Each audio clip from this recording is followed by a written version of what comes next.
Say that out loud.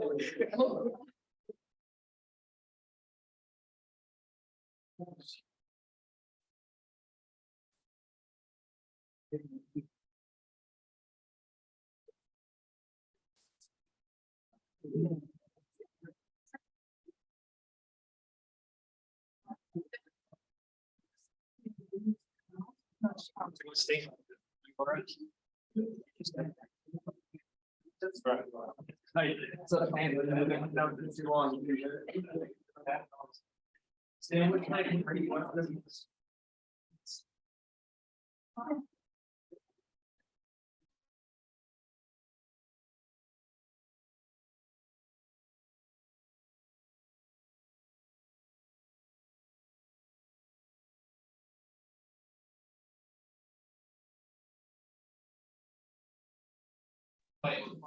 We're gonna go.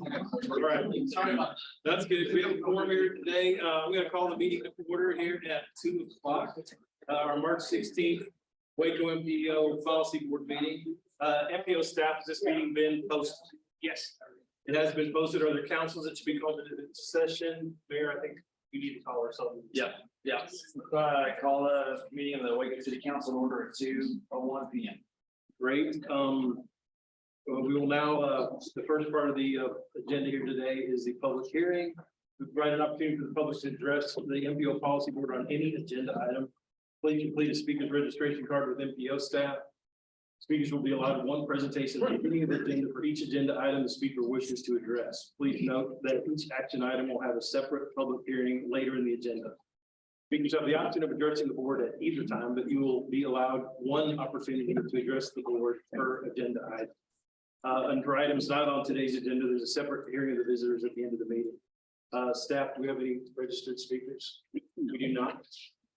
We do not. There are no registered speakers, so we'll move to the agenda item number 3 and consider the approval of the minutes of the February 16th, 2023 MPO Policy Board meeting.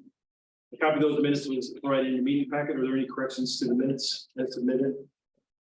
There being none, the minutes are approved as presented.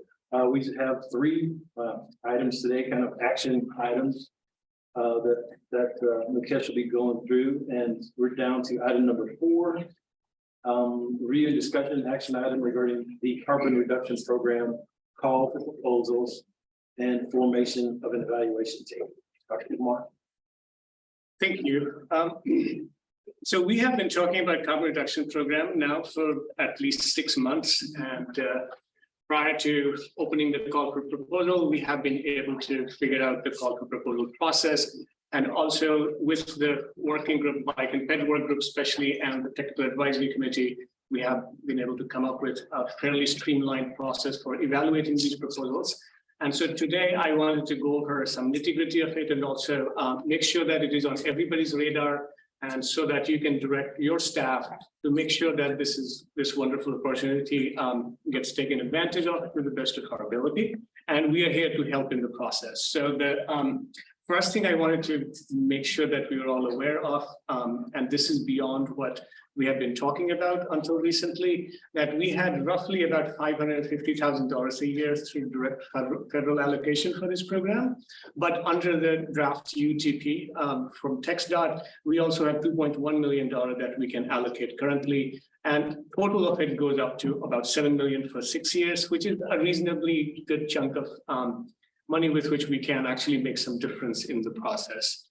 Next slide, please.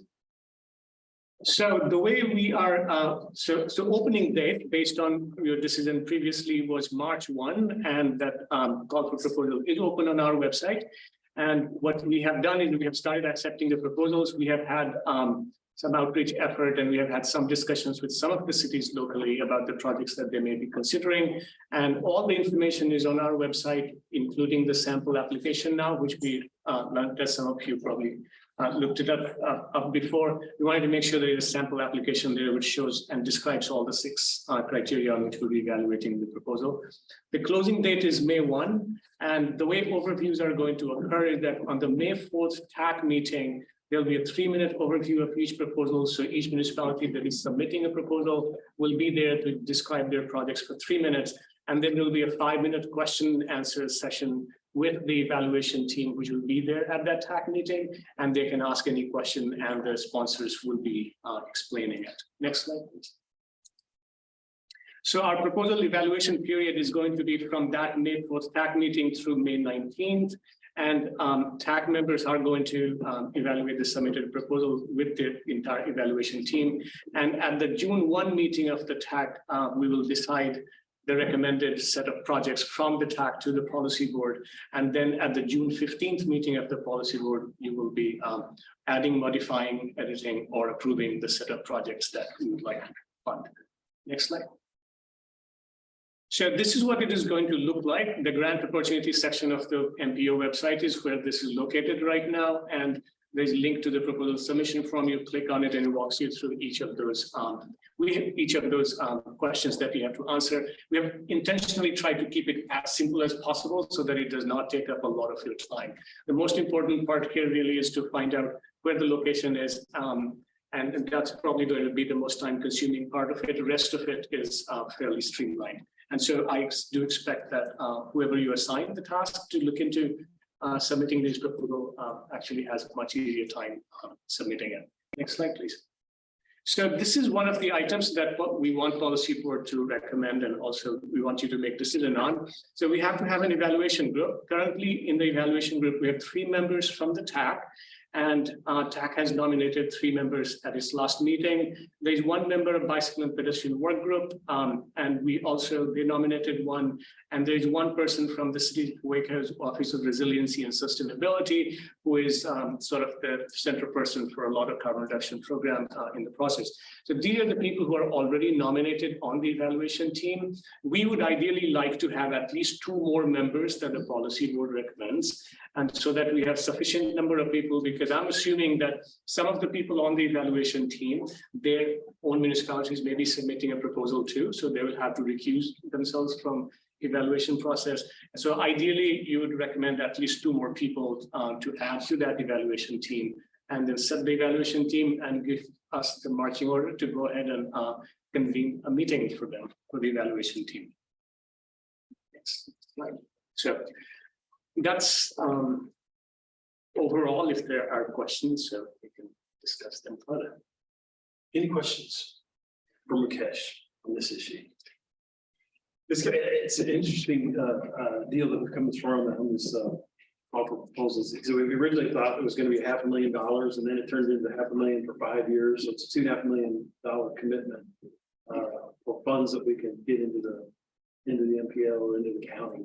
So it's the material dollars. Excited about that. So the directive here today is to kind of create a little process, and there is a form here if anybody has a project they think will qualify for this. And there's also a bunch of examples in here too, which I think staff will fill out the form or guide whoever wants to apply for this grant.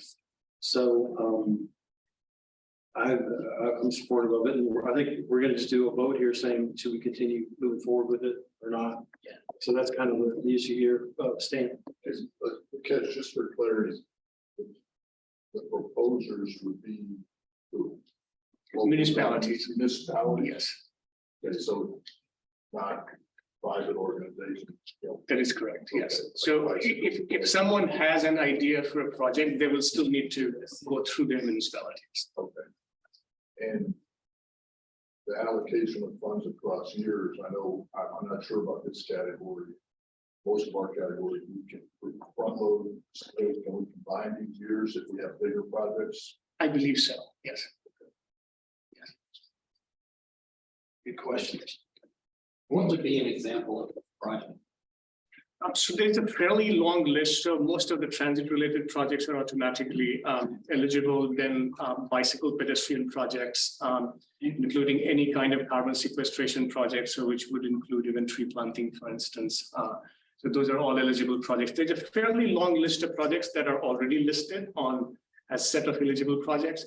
But even projects that are not listed directly, as long as we can demonstrate, and there's a carbon calculator on the Ohio Administration's website, as long as we can demonstrate that it helps in reduction of carbon emissions to any measurable extent, those projects also become eligible.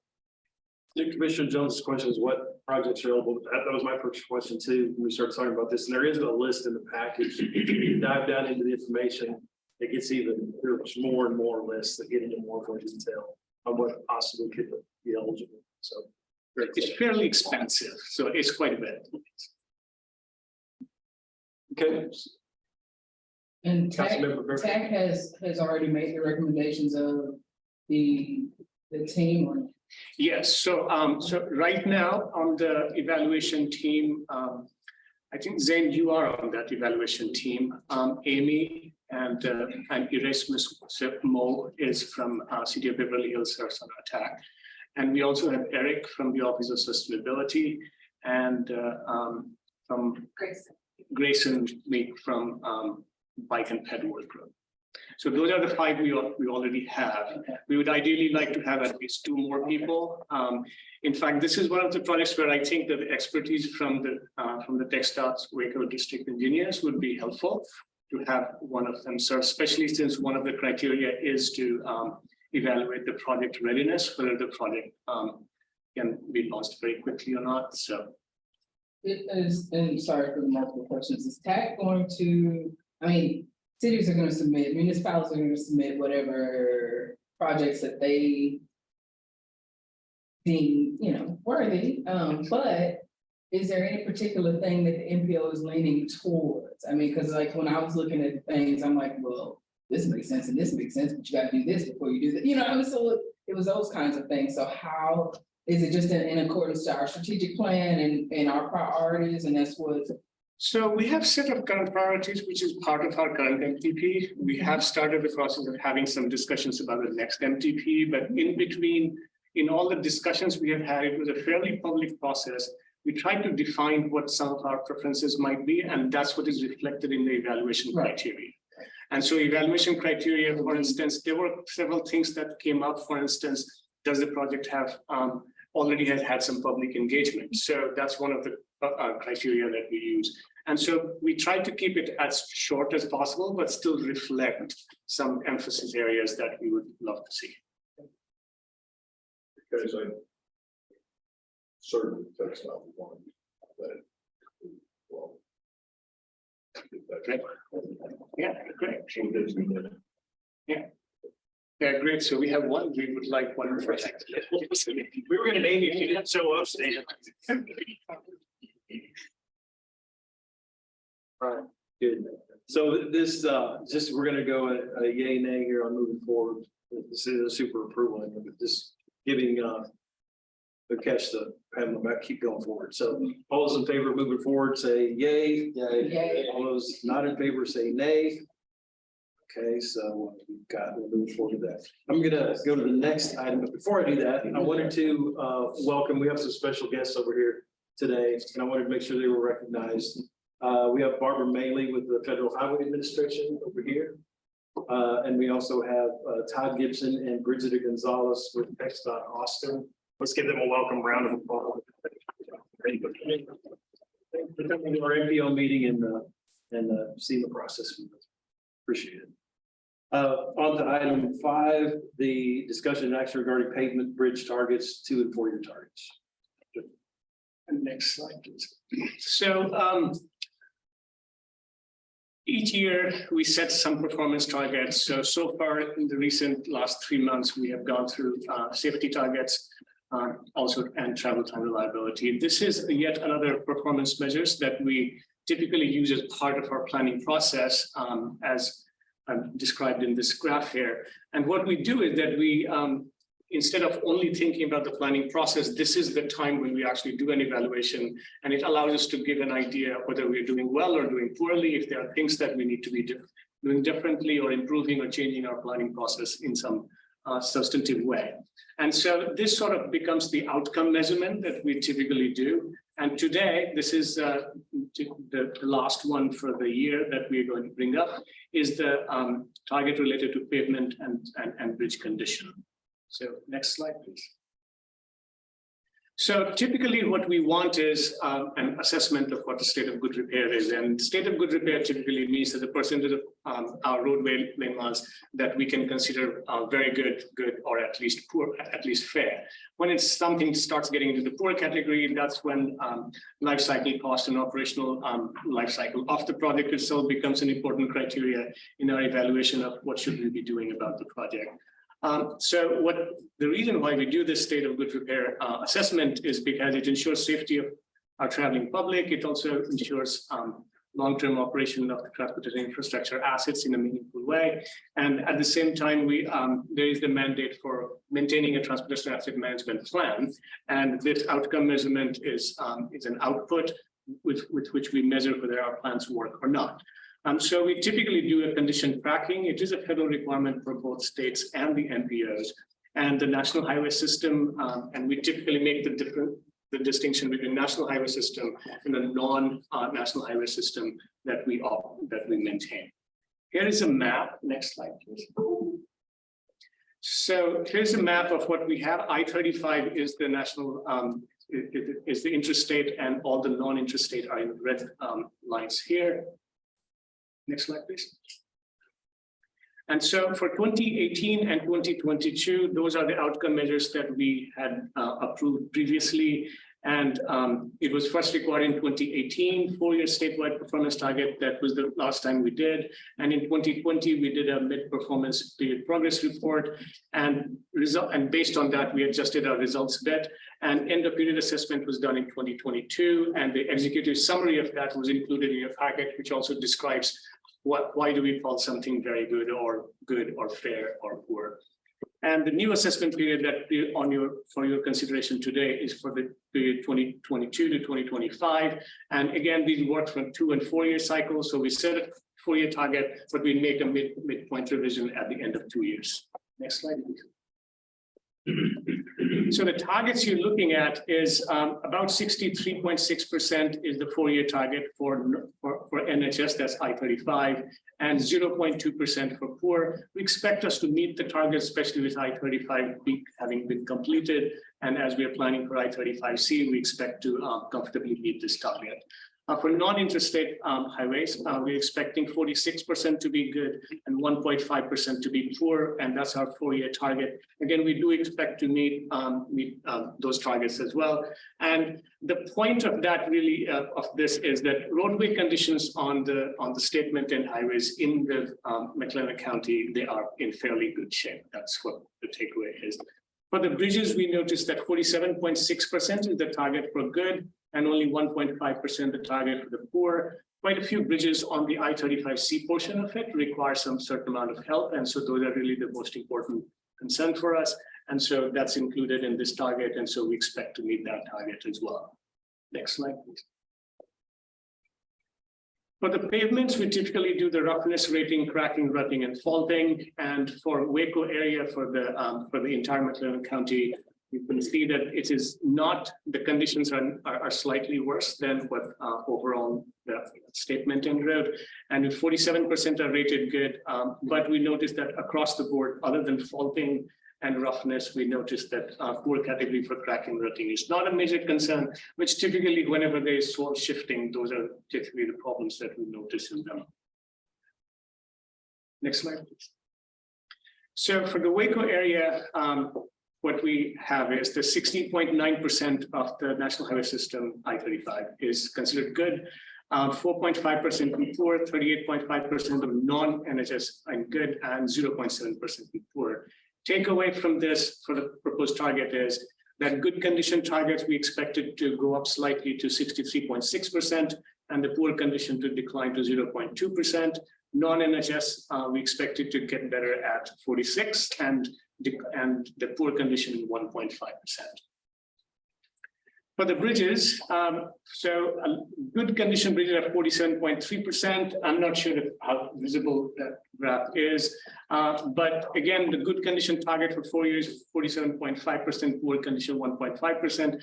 The takeaway again, in this case also, next slide, that about 50% of bridges in Waco area are in good condition, 3% are in poor condition, and none of the bridges on the national highway system are currently in poor condition. And we again expect to meet these target recommendations for the current period. Right. So based on our analysis and evaluation, we think that these targets as presented by TxDOT are quite reasonable and something that we think that we can adopt as they're suggested without any modifications. And so what we are recommending is to support their 2- and 4-year bridge condition performance targets.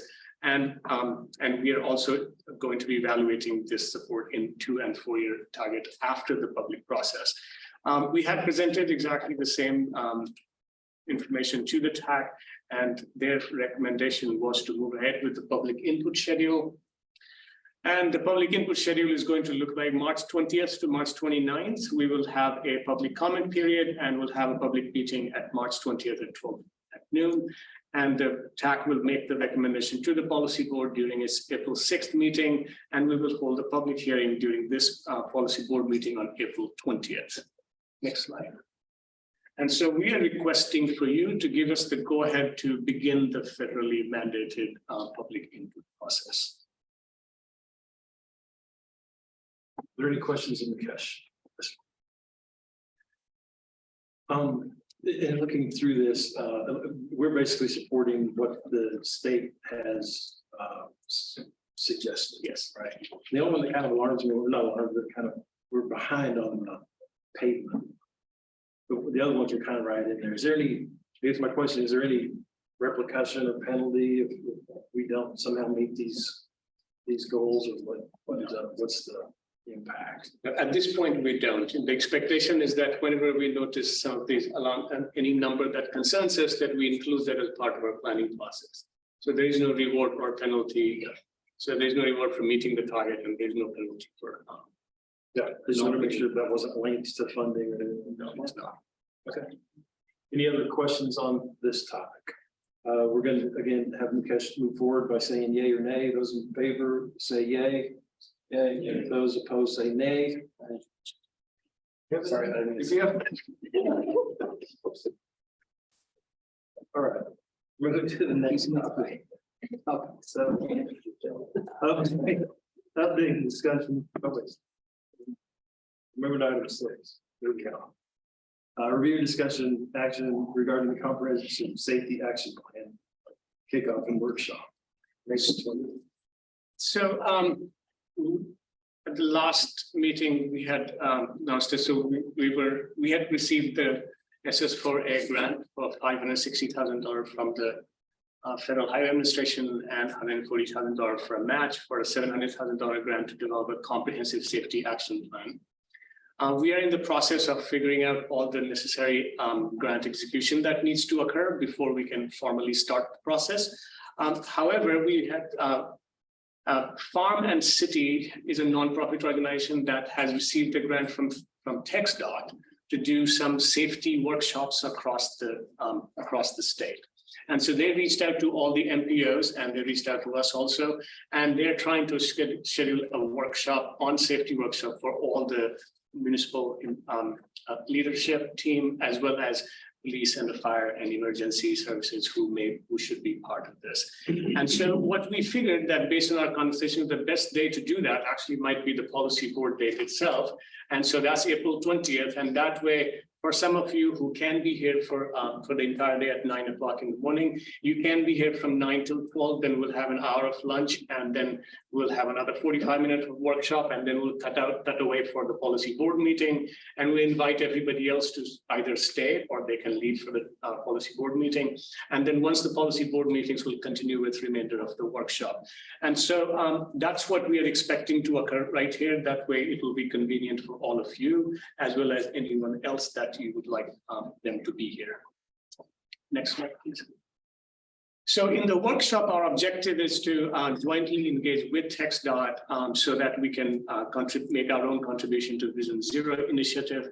And even though it is separate from our development of comprehensive safety action plan, but there are a lot of commonality about our approaches. And most importantly, simply having a plan is not going to make all the difference. Quite often it's going to make a lot of difference as the decision makers become more aware of what safety practices need to be. So at this workshop, we will spent quite a bit of time discussing what does a safe network actually looks like.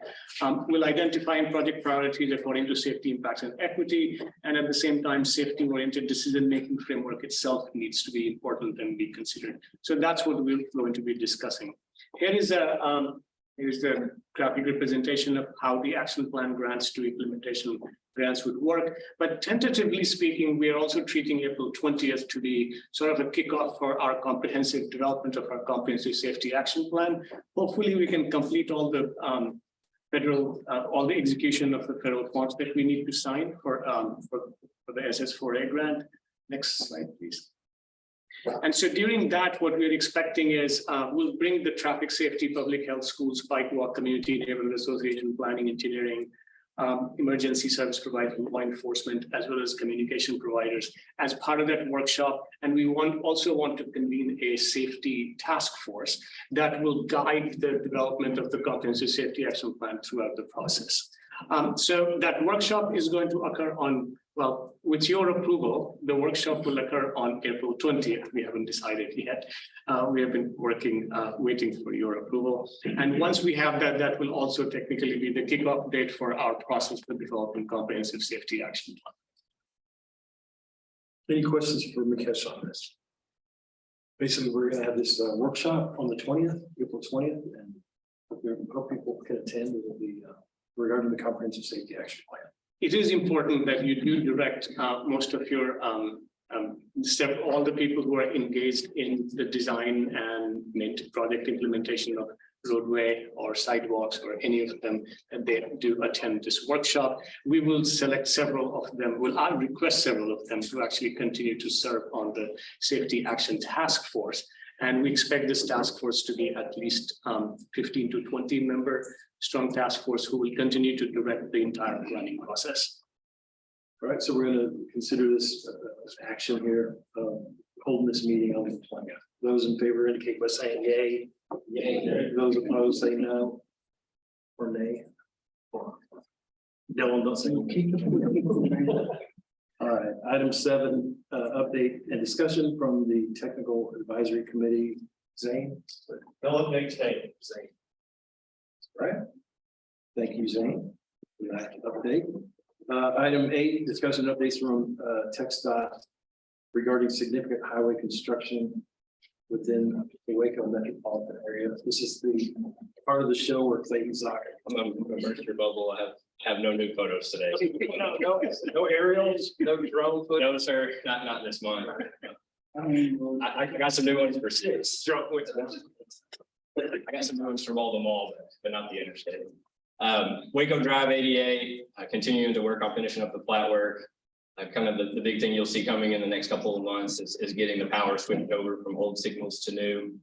Some of that has started and will be ongoing. Once that happens, we can complete the intersection work, but we're looking at a late spring completion date there. Our state highway 31 overpasses at 939. Contractors continuing to work on the new main lane bridges. Actually expect to have those open to traffic potentially by April. And then are continuing to work on the 939 widening and pavement. Spring Valley widening, continuing to work on the permanent pavement on what I'm going to call the east half of the roadway. Traffic will stay in this condition probably for another 8 months or so. Get traffic switched over to that new pavement on the east side, and then we'll do a mirror image of this work on the west side. Still on track for that fall of 2024 completion. State Highway 6 Mall to Mall. We've got quite a bit going on this project last couple of weeks and upcoming in the next couple of weeks. I'm sure as many of you have seen, we've been setting beams on the frontage road bridges closest to 84 this week. We've got the 2 westernmost spans set. Weather is kind of playing some havoc with our schedule. We were planning to complete those beams Saturday, but it's more likely going to be Sunday just with the weather tonight. We had a main lane traffic switch scheduled for tonight for westbound State Highway 6, but that has been scheduled to next week as well because of the rain tonight. And if you go to the next slides, I'll kind of walk through the details of that switch. So on the right-hand side of the page is the Bagby intersection. Right to left is heading towards US 84. What will end up happening is northbound 6 will be reduced to 1 lane just east of the direct connect from I-35. If you go back to the slide. State Highway 6 will be reduced to one lane. The on-ramp from I-35 will merge into State Highway 6. Then when you see these two yellow arrows, main lane traffic will be diverted off with 2 lanes to the frontage road and the old pavement closed. Go to the next slide. What will happen then is main lane traffic will actually move on the new frontage road. You'll have 3 lanes. 2 of those will handle the main lane traffic. The right-hand lane will act as an auxiliary or weaving lane for your intersections and driveways.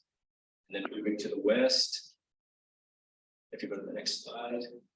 Here again, you can see that the main lanes will be closed. Those 2 lanes will continue up and over the new bridge. That 3rd lane will peel off to the Beverly intersection. Next slide. Here, the 2 lanes continue over the bridge where the exits are. That's the pavement that will be closed. We'll start the demolition of the existing bridge over the railroad tracks and get to work on the new overpass. Moving towards the industrial area, again, we carried the 2 lanes down the frontage road, and then where you have the current on-ramp now towards 84, frontage road traffic will be diverted back up onto the main lanes at that point. And here you'll see the yellow arrows getting you back on existing pavement. And then here, since this photo was taken, we've again got a couple spans of beams set here, so should be working on those bridges throughout the spring. I-35, the biggest things going on here, 11th and 12th Street. We are actually on track to get that intersection fully open next Friday. AT&T has had some utility work ongoing on the west side of the intersection. They plan to be done next Friday. At that point, the intersection will fully open. The signals will operate on flash for 48 hours or so, and then they'll be turned on come Monday in their full cycle. Moving to the north, westbound 5th Street.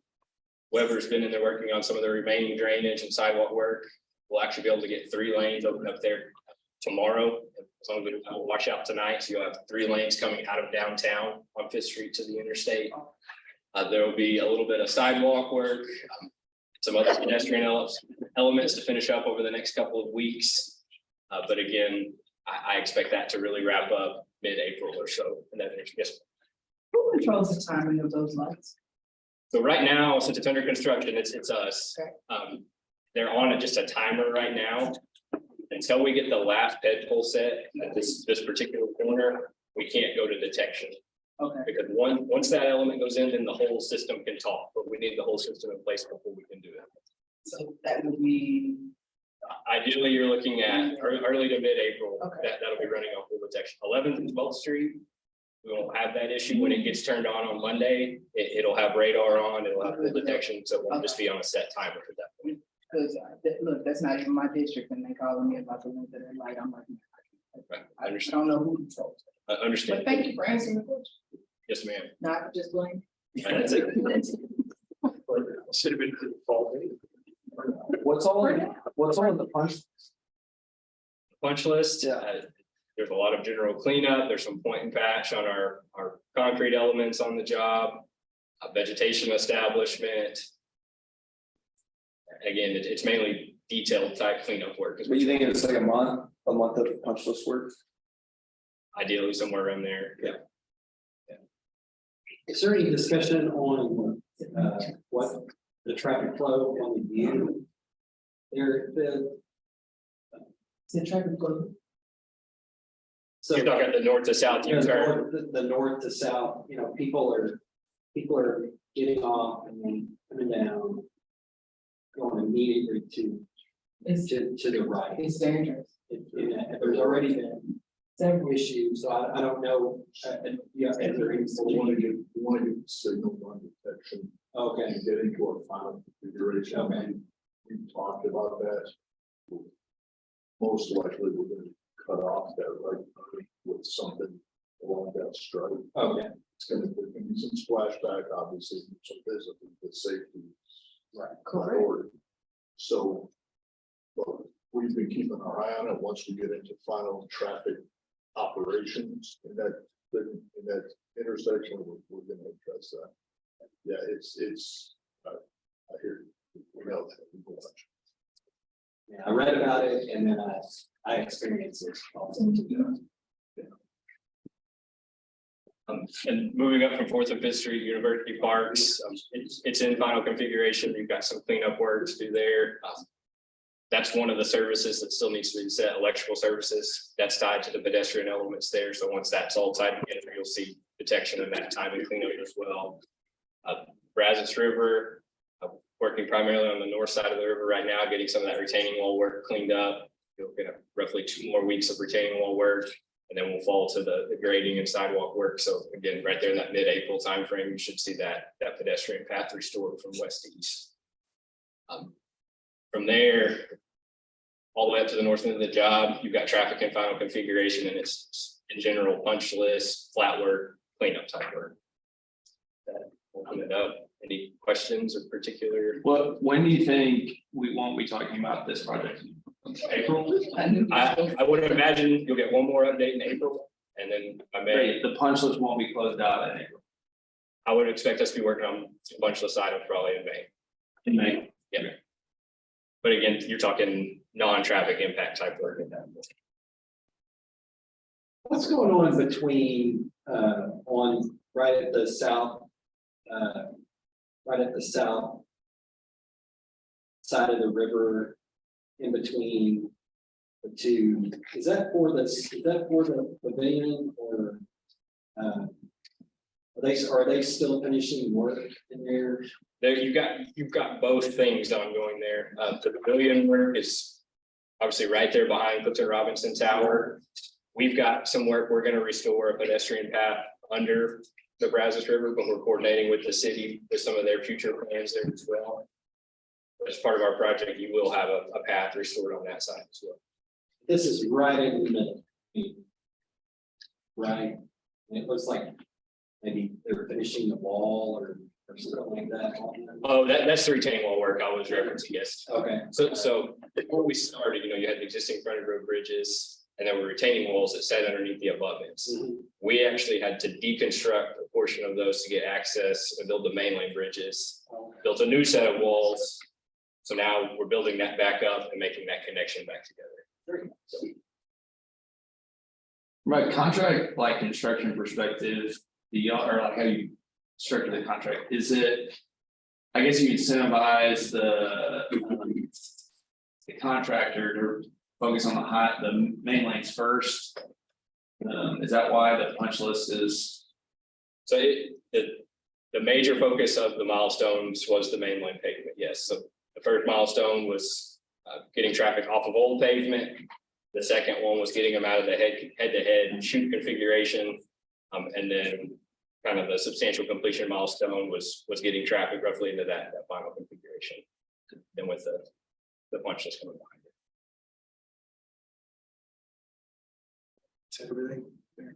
That's all I got. Any other questions for Clayton? It's always exciting talking about this, but I'll say, maybe echoing the mayor a little bit, the only thing more exciting than talking about it, we'll not be talking about it. I agree. I agree. But I did want to point out on that mall to mall, just, I think that when we actually start navigating that, it's gonna feel so smooth. I think we'll all say, how in the world will we ever do this? It'll be a big difference. That's exciting. Appreciate the presentation. Item number 9 on the agenda today is work group updates. Do we have one update from Bike and Ped Work Group from Suzette. Suzette? Suzette Knight. The Bike Ped Work Group met on February 15th at Biddy and Bo's Coffee. Great little meeting. We had a presentation from TxDOT Speed Safety Scene Program. We also had another presentation from Texas A&M Transportation Institute by Dr. John Hickerman. Really fascinating presentation on how they are doing bike and pedestrian counts. And how that data is collected and analyzed over the days, weeks, and months, and what they're doing with technology now to expand, not just that we had so many pedestrians at this corner, but they're using like video technology to analyze, okay, what kind of pedestrians? Are they going to work? Are they going to school? Are they in a wheelchair? Are they using a blind cane? But all that they're being able to gather a lot more fuller picture of what kinds of pedestrians are using these areas. So it's really quite fascinating. I believe the other thing we did at the Bike Ped Group was we elected Grayson Meeks to the evaluation proposal committee for the carbon reduction program. That was it. Thank you. Thanks, Suzette. Appreciate the update. Can I add something to it? Yes. I wanted to make sure that this April 19th is not only on your radar, but we have sent out the first email for the connected and automated vehicle work group and to all of our stakeholders. We really need a fairly robust representation in this work group because their work is directly going to affect how we write out the call for proposal and project evaluation for MTP. And what we expect to do is that the 2050 MTP sort of becomes the first MTP in which we directly address connected automated vehicle so that we can fully integrate that thought process into our 2055 MTP. So if there is anybody that you have in mind that you'd like to serve on that work group, please send me their contact information and we'll make sure that they get the information out. Any other comments on work group updates? Nothing. Okay, item number 10, the MPO monthly report, Dr. Kumar. So I already talked quite a bit about the Comprehensive Safety Action Plan SS4A grant that we received, and we will start the process very soon. We had applied for Reconnecting Communities grant. We did not receive that grant.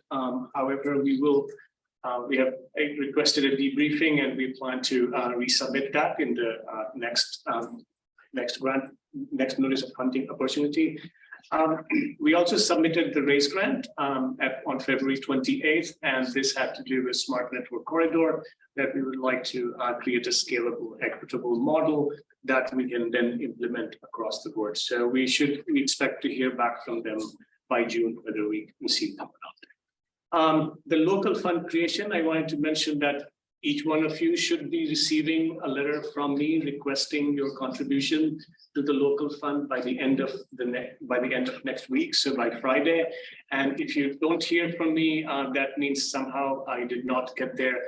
I'll follow up again immediately afterward. If you do get my email, I hope to see the local fund fully funded so that we can start using it for the Comprehensive Safety Action Plan. That's where we will be using a bulk of the local funds this year. The 2050 travel demand model is very much on schedule, and we expect to have the final model completed by the end of this current month. And so I will have an update with some of the outputs and results for you at either April or the May meeting.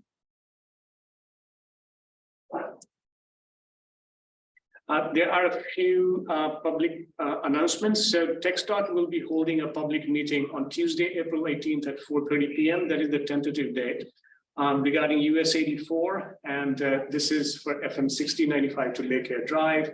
And this will be at Spring Hill Suites by Marriott at 200 Colonel Parkway. We will send out the information again once it is fully final. And the rest of it is you. Okay. Thank you, Dr. Kumar. The item 11 is the announcement. The next MPO Policy Board meeting is scheduled for Thursday, April 20th at 2 p.m. We encourage all members to get their respective leadership teams to that meeting. And there's that safety workshop that morning at 9 a.m. So circle the 420 on your calendar for whatever reason. The TxDOT construction update, we'll also be talking about that one last time, Clayton, on I-35. And then we'll be talking about the connected automated vehicles group member solicitation at that meeting too. Does anyone have an agenda item they'd like to consider for a future meeting? Yeah, none. So the last item here is hearing of visitors. This time we provide an opportunity for the public to address the MPO Policy Board. Any item of MPO business not identified on this agenda will open a hearing of visitors at 2:44. Do we have any parts in that? We have none, so we will close the hearing of visitors at 2:44, and being no further business, we adjourn the meeting at 2:44. So everybody moves. Oh man.